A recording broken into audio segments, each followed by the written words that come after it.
It was my first interview for a real job. Both of my parents owned their own businesses, my mom a craft shop and my dad a building supply company.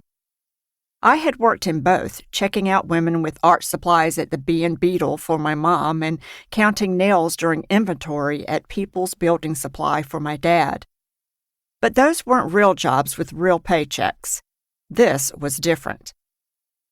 I was 16 and interviewing at Shoney's, home of the big boy, for a job as a waitress. In my best outfit, I interviewed and was hired on the spot. Then I was given my start date. However, the closer my start date came, the more terrified I grew. What ifs swirled like bees? What if I mess up the orders? What if I drop that big tray? What if customers fuss at me because their strawberry pie doesn't have enough whipped cream? When the fateful day arrived to start my new job, I didn't go. That's right, I just didn't show up for my first day at work, and I never did darken the doors of Shoney's again. For some jobs, you can just not show up, while others, you can just quit.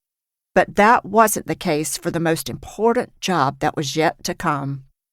10 years after my no-show at home of the big boy, my son Stephen was born, and I became a mom at our home of the little boy.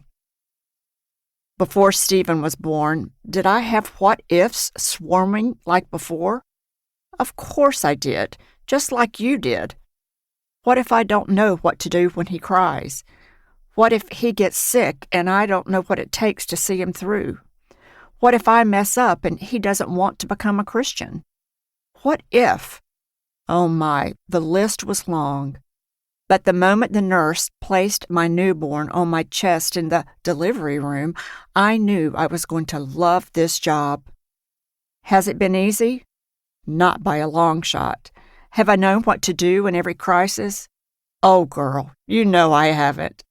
It didn't take long for me to realize that I could not do this job alone, and I was never meant to.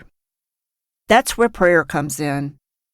As I mentioned in praying for your child from head to toe, God has given moms the privilege and the parental responsibility to shape and to mold not just another human being, but an eternal soul for a very short, very fleeting period of time.